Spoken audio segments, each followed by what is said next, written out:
जीवन में सफलता का रहस्य है। हर आसक्ति के बाद मन उदासियों से गिरता है। कितनी बार आसक्ति में पड़े और कितनी बार हाथ खाली के खाली। कितनी बार समझा कि हीरा है और जब उठाया तो पत्थर पाया। मगर अब भी जब कोई चमकदार पत्थर दिखाई पड़ेगा तो हीरे का भरम खा लोगे, क्योंकि तुमने तो भरम खाने की जिद ही कर रखी है। फिर तो पलटू का धन तुम्हें दिखाई ना पड़ेगा। तुम्हें जो धन दिखाई पड़ रहा है वह धन तुम्हें कूड़ा करकट दिखाई ना पड़ेगा। तब तक पलटू का धन दिखाई ना पड़ेगा।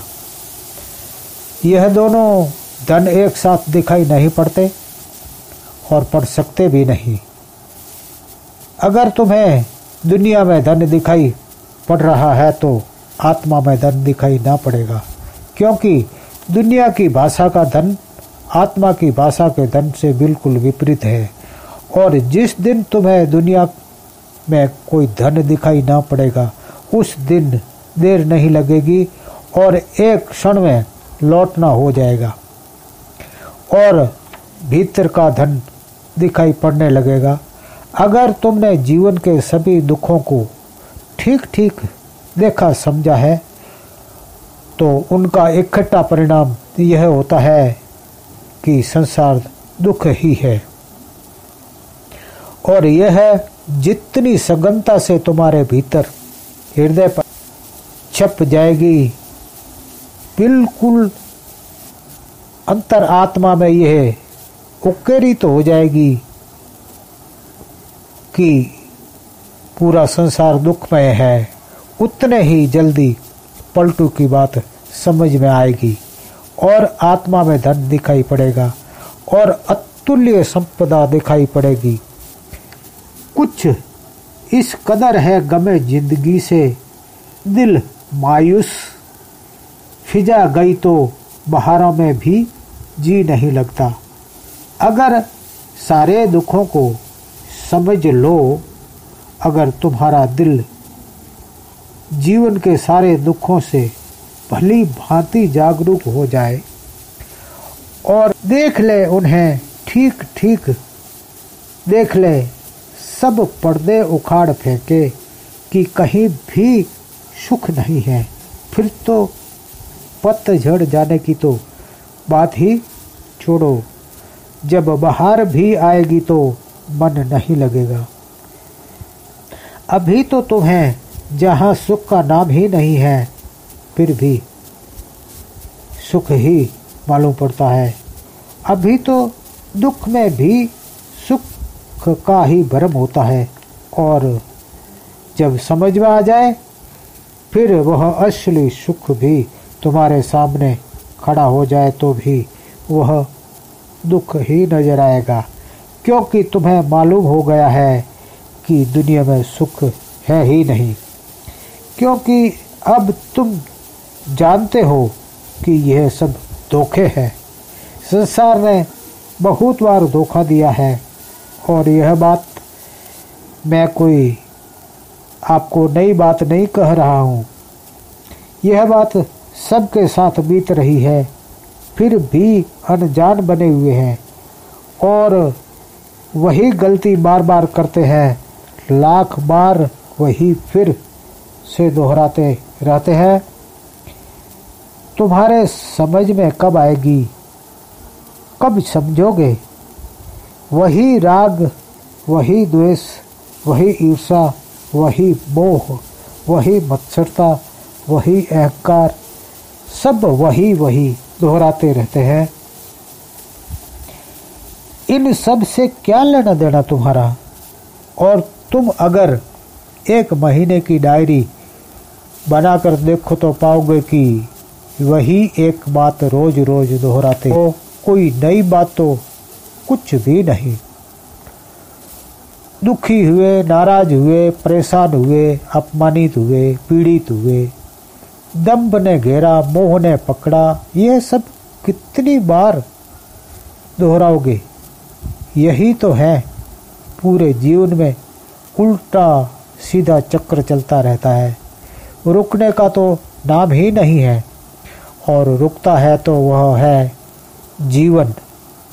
और इसके बारे में तुमने कभी सोचा ही नहीं, अनुभव करते ही नहीं, और इस अनुभव के निचोड़ का नाम ही बोध है।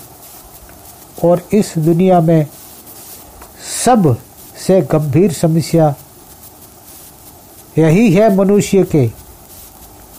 यही मनुष्य के लिए एक बहुत बड़ी समस्या है कि वह अनुभव से सीखता नहीं। अनुभव सभी को होते हैं, जो अनुभवों को निचोड़ कर उसका अर्क अत्तर बना लेता है और सारे अनुभवों का सार इकट्ठा कर लेता है, उनको बोध होता है। और बोध का शास्त्र इस दुनिया में सबके पास है। सबको जीवन के अनुभव करीब करीब एक से ही है, पर बहुत थोड़े लोग हैं सो इस तरह से इत्र इकट्ठा करते हैं। उन्हीं लोगों को मालूम पड़ता है। यही बात सब साधु कह गए हैं, पलटू कह गए, क्राइस्ट कह गए, बुद्ध कह गए, और कई महात्मा कह गए।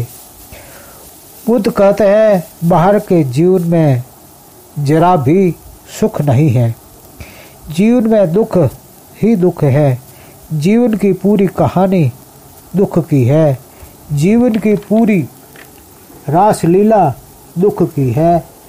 जीवन में ऊपर आभूषण सुख के हैं, भीतर बहुत गहरे घाव हैं। ऊपर सुख के वस्त्र हैं, भीतर बहुत ही गहरी अंधेरी रात।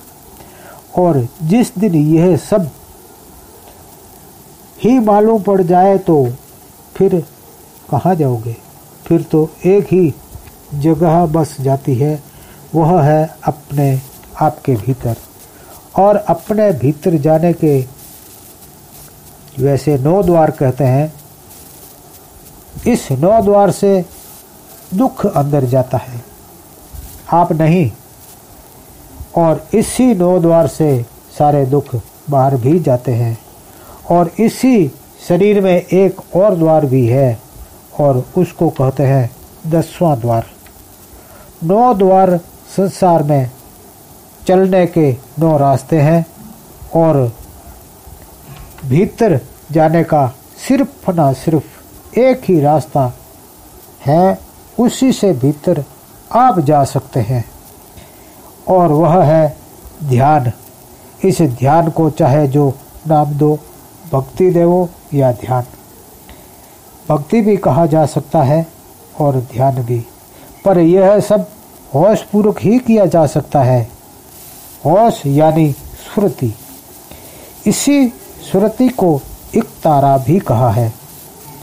एक तारा एक ही धुन, इसीलिए फकीर एक तारा बजाता है, और वह 10वें द्वार का प्रतीक भी है। वह एक को ही याद करता है। इसीलिए पलटू ने एक तारा बजाने वाले साधु को पतिव्रता भी कहा है।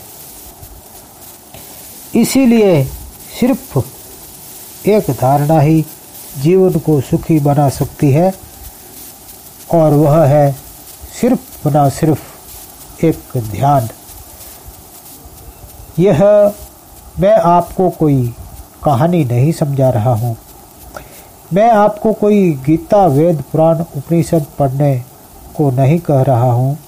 मैं सिर्फ जीवन के मौलिक तथ्यों के बारे में कह रहा हूँ, क्योंकि जो अपने जीवन के जीवंत शास्त्र को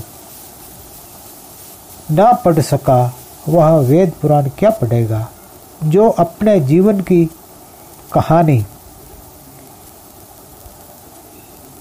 को निचोड़ नहीं पा रहा, वह क्या पढ़ेगा, क्या पाएगा इस बेजान किताबों में?